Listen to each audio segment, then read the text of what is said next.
آپ یہ ہمارے لیے بہت اچھا کر رہے ہیں کیونکہ آپ ایکسپوز ہو رہے ہیں, اپنا چہرہ عوام کے سامنے ننگا کر رہے ہیں, دکھا رہے ہیں آپ اپنے عوام کو کہ آپ کرنے کیا چاہتے ہیں. آپ کے پاس نہ عوام قابو میں ہے, فارم 47 کی آپ کی حکومت بنی ہوئی ہے, ساری دنیا جانتی ہے. ابھی یہ سپریم کورٹ میں, ہائی کورٹ میں پہنچیں گے, یہ کیسز پہنچیں گے تو آپ کو خود لگ پتہ جائے گا کہ ہوا کیا ہے آپ کے ساتھ. آپ جو ہے تماشا بنانے کے چکر میں لگے ہوئے ہیں, آپ عوام کی توجہ ہٹانا چاہتے ہیں اس طرح کی حرکتیں کر کے.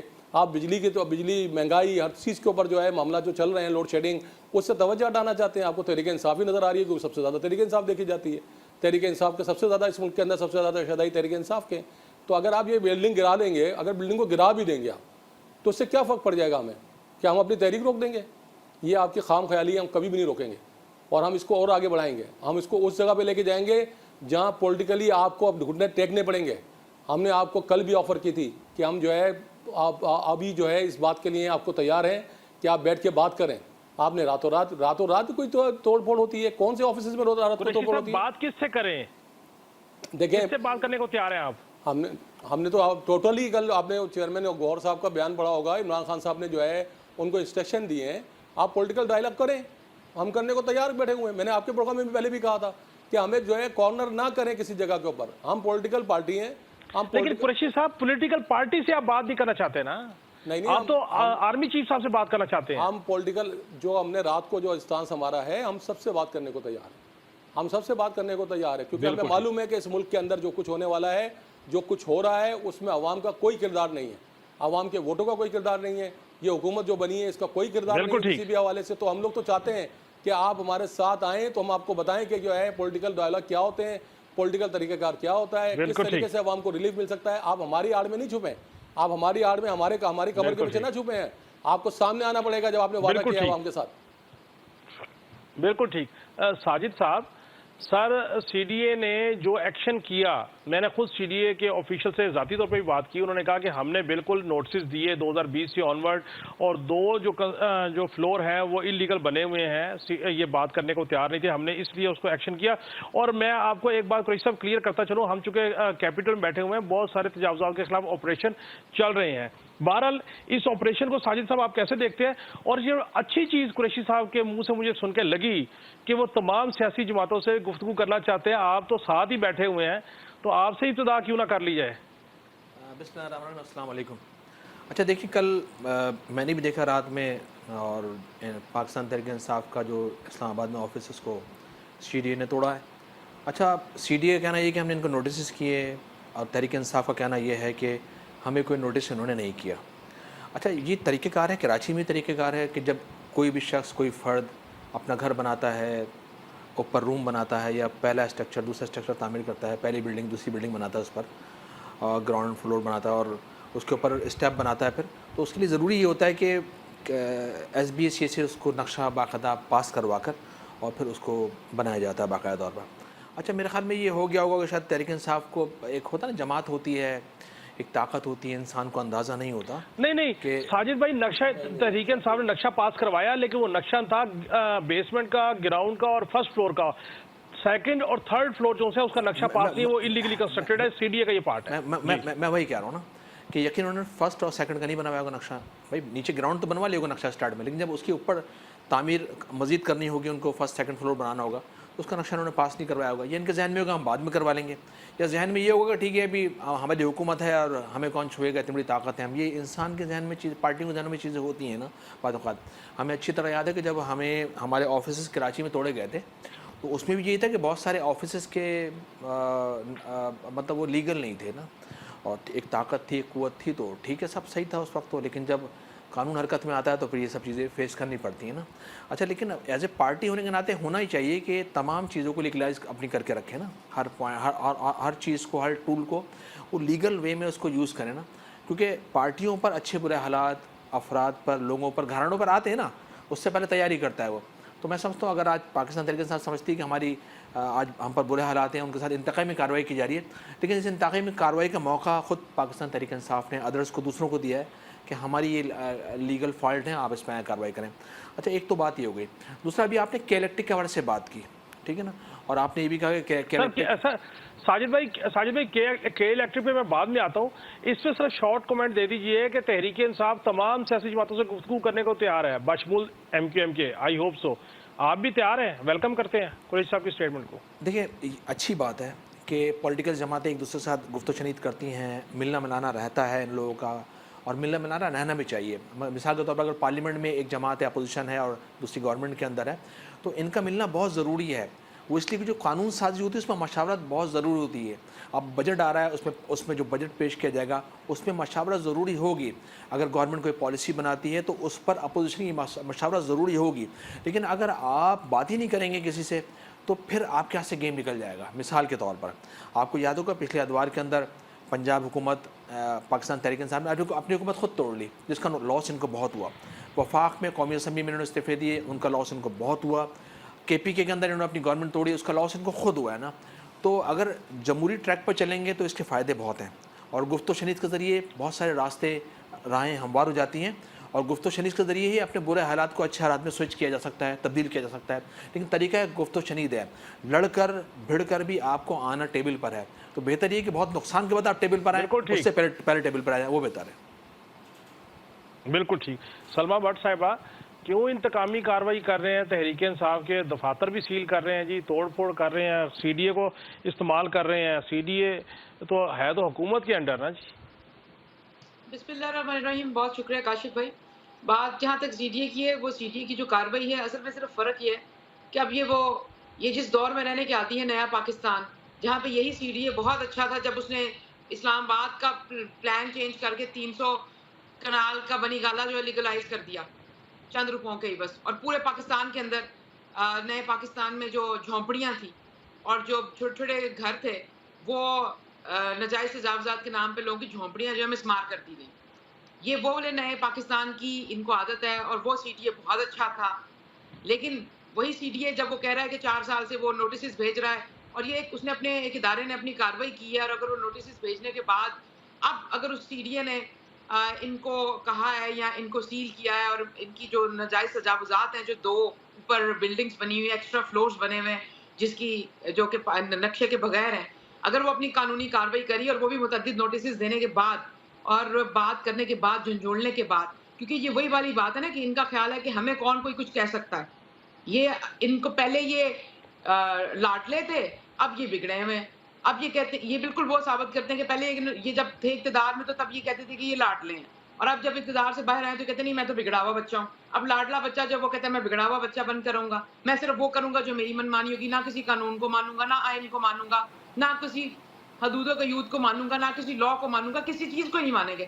اور پھر سیاست, جیسے ابھی آپ نے بات کی, ابھی آپ مجھے بھی پوچھیں گے کہ وہ مذاکرات کے لیے تیار ہیں, تو دیکھیں جب ان کو مذاکرات کے لیے کہتی تھی سیاسی جماعتیں, تو یہ کہتے تھے کہ یہ ہاتھ ملانا چاہتے ہیں, NRO مانگتے ہیں ہمارے سے, اور تب انہوں نے کہا کہ ہم صرف اسٹیبلشمنٹ سے بات کرنا چاہتے ہیں, ہم کسی سیاسی جماعت کو بات کرنے کے قابل ہی نہیں سمجھتے.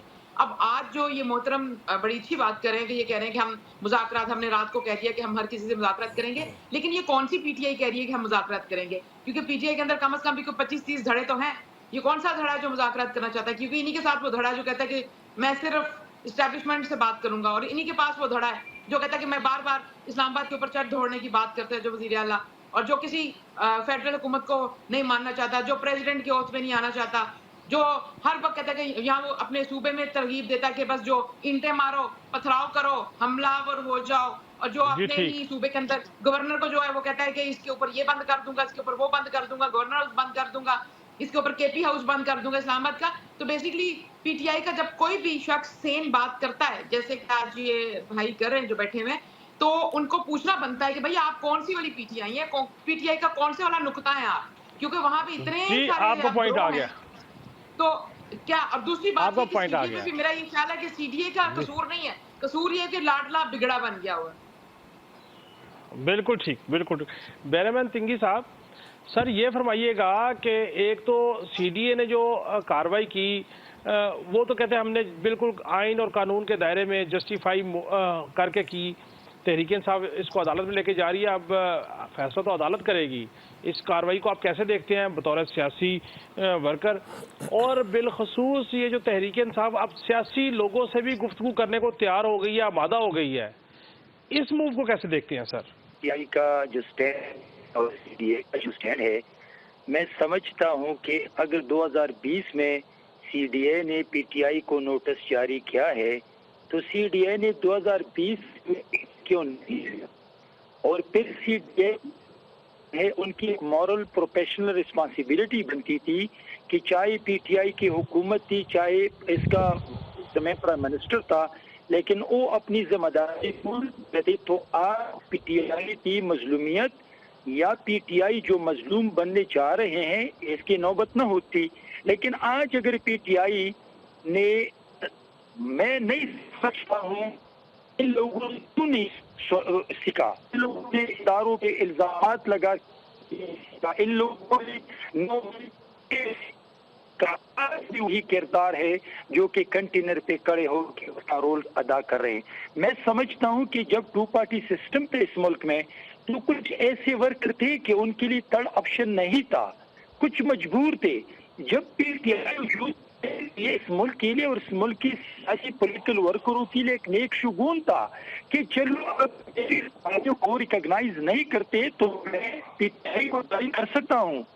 لیکن انفارچونیٹلی عمران نے جس چیز پہ، یہ جس بنیاد پہ اس پارٹی کی بنیاد رکھی تھی، جن منشور پہ، جن دعووں پہ، جن تقاریر پہ، آج بھی وہ نظر نہیں آ رہا ہے. میں سمجھتا ہوں کہ CDA نے آپ کو نوٹس دیا، CDA نے انکروچمنٹ کے مد میں، آپریشن کے مد میں آپ کو عدالت میں، اگر وہ بھی جائیں گے، اگر قانون عدالتیں موجود ہے، عدالت آزاد ہے، اگر آپ کے ساتھ زیادتی ہو چکی ہے تو پھر آپ کو عدالت ریلیف دے دیں گے. آپ سیاسی منظرنامہ پیش کہ آپ اپنے آپ کو مظلوم سمجھتے ہیں تو میرے خیال میں عوام مشہور ہے، عوام سمجھتے ہیں کہ ابھی اس وقت کیا سیاست چل رہی ہے.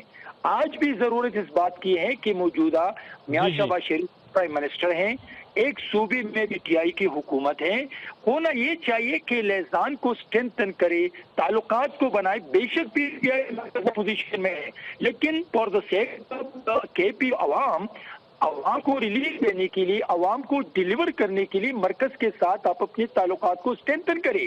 اور جی بالکل ٹھیک، بالکل ٹھیک. اور وہاں آپ نے بڑی اچھی،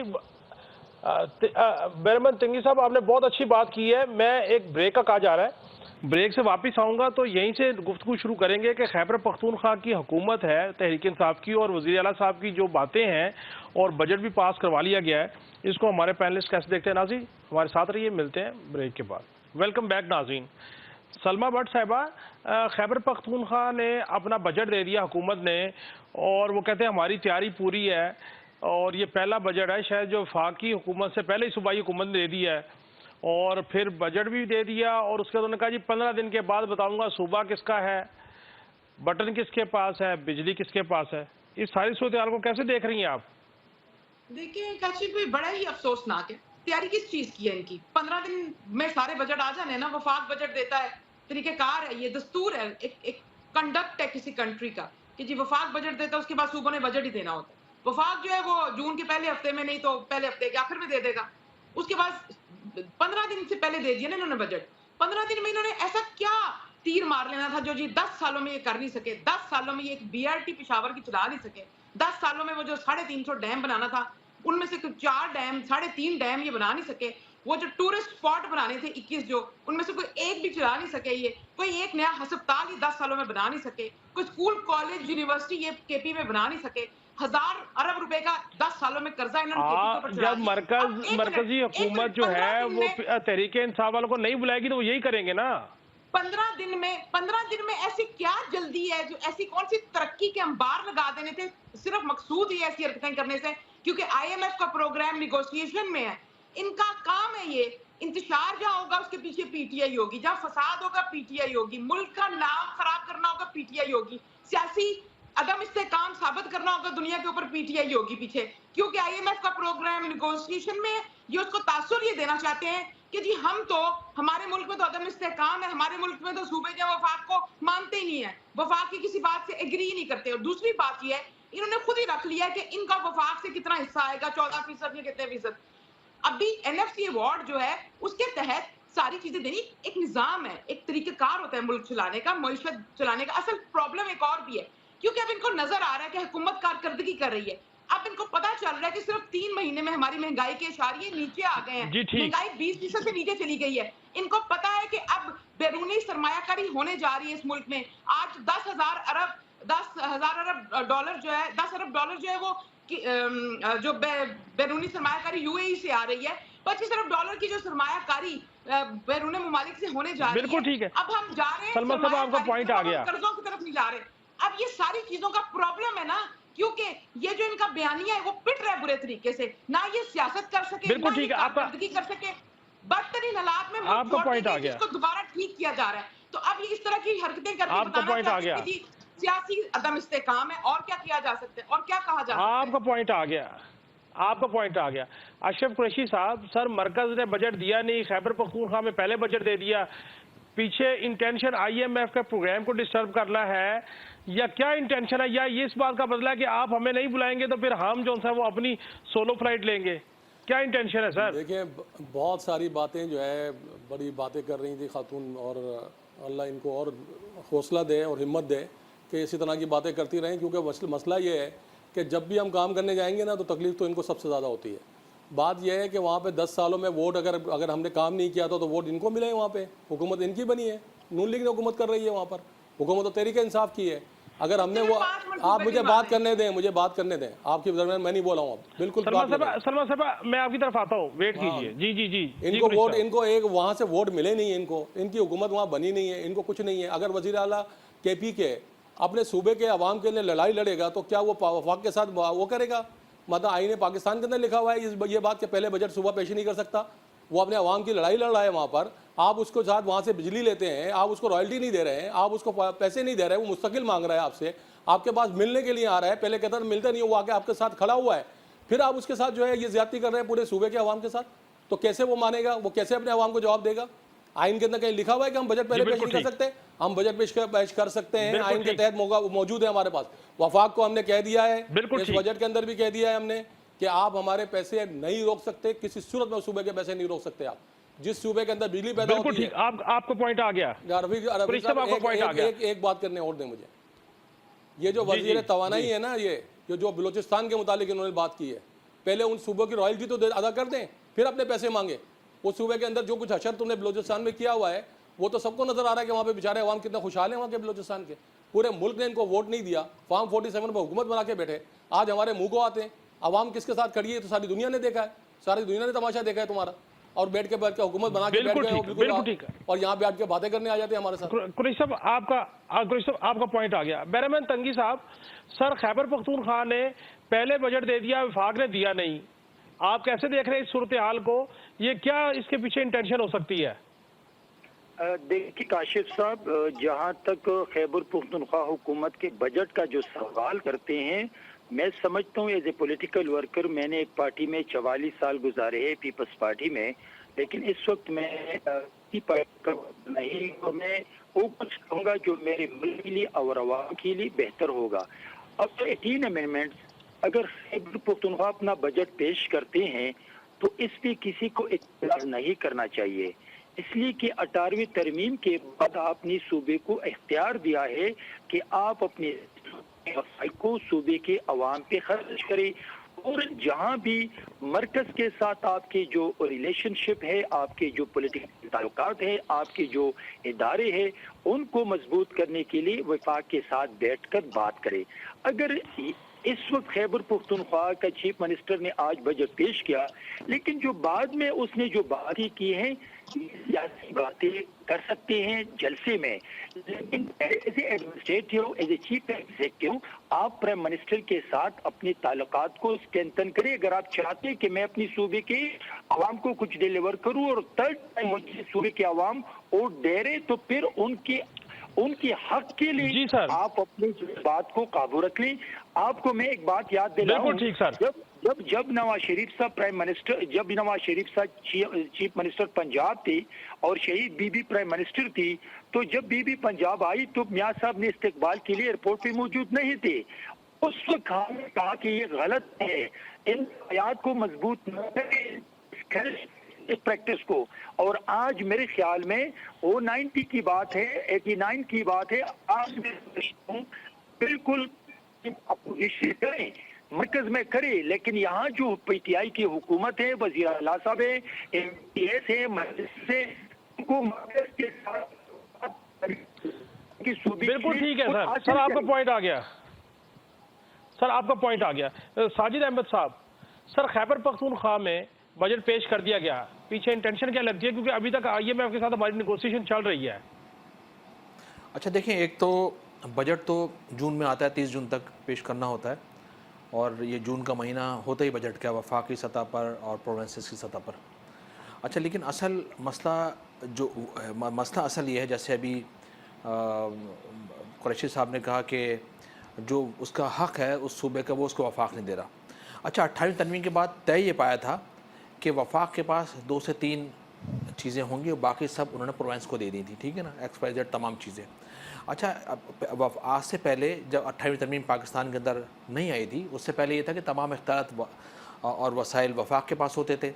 تو جو 28ویں ترمیم لانے کا بنیادی مقصد یہ تھا اس کو پاس کرنے کا قومی اسمبلی صوبائی سینٹ سے، کہ اس کے بعد جو پروونسز ہیں ان کو امپاور کیا جائے. کیونکہ 28ویں ترمیم سے پہلے جو چھوٹے صوبے سے وہ محسوس کرتے تھے کہ ہمارے پاس ہم پاور لیس ہیں، ہمارے پاس اختیار نہیں ہے.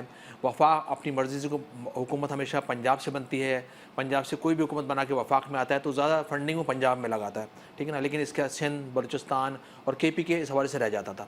لیکن جب 28ویں ترمیم کے بعد ہم نے دیکھا کہ ایک تو فنڈنگ کی پرابلم رہی، پھر ہم نے ایک چیز اور یہ دیکھی کہ اگر فنڈ جیسے سندھ کے اندر جو فنڈ ملا تو طے یہ پایا تھا 28ویں ترمیم میں کہ جو فنڈ وفاق سے صوبوں کو ملے گا وہ صوبے سٹی کو دیں گے، سٹی ڈسٹرکٹ کو دیں گے، ڈسٹرکٹ یونیورسٹی تک لے جائیں گے نا، یعنی گراؤنڈ لیول تک چیزیں جائیں گی نا.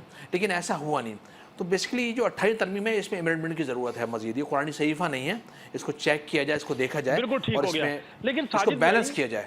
ساجد بھائی دیکھیں، آئینی ترمیم تو ایک علیحدہ ٹاپک ہے، لیکن میرا سوال یہ ہے کہ دیکھیں جس وقت وفاق آپ کو بجلی دے رہا ہے، جیسے بلوچستان کی بات ہوئی، 641 ارب روپے بلوچستان نے دینے ہیں، وہ پیسے بھی نہ دیں اور یہ توقع کریں کہ ان کو 24 گھنٹے بجلی میسر آئے. آج وزیر توانائی نے یہ بات کی، تو جب وہ یہ بات کرتے ہیں تو بلوچستان کے لوگ اٹھ کے کہتے ہیں کہ جی پہلے یہ ہمیں دہشت گرد کہتے تھے، اب ہمیں چور کہتے ہیں. تو بتائیے پھر معاملہ آگے کیسے چلے گا؟ دیکھیں ایک تو بلوچستان میں ویسی شورش بہت زیادہ ہے نا، وہاں جو افراتفری کا ماحول ہے اور جو اس وقت وہاں پر جنگ و جدل جاری ہے. ایک تو وہاں ایک یہ فیکٹر بھی وہاں پر ہے کہ وہاں احساس محرومی بہت زیادہ ہے. پھر سب سے زیادہ گیس پیدا کرنے والا وہ صوبہ یا تو سندھ ہے یا پھر بلوچستان ہے. لیکن اب جہاں سے گیس پیدا ہو رہی ہے وہاں ارد گرد کے جو علاقے ہیں وہاں پر گیس نہیں ہے، ایریاز جو گوٹ دیہات جو بھی ہیں وہاں پر بنے ہوئے وہاں گیس نہیں ہے. اچھا دیکھیں بلوچستان کے ساتھ ہم سنتے یا دیکھتے ہوئے آ رہے ہیں، بلوچستان کے ساتھ ویسے بھی بہت زیادہ زیادتی رہی ہیں عمومی طور پر نا، اور بہتر یہ ہے کہ ان زیادتیوں کو بھی دور کیا جائے.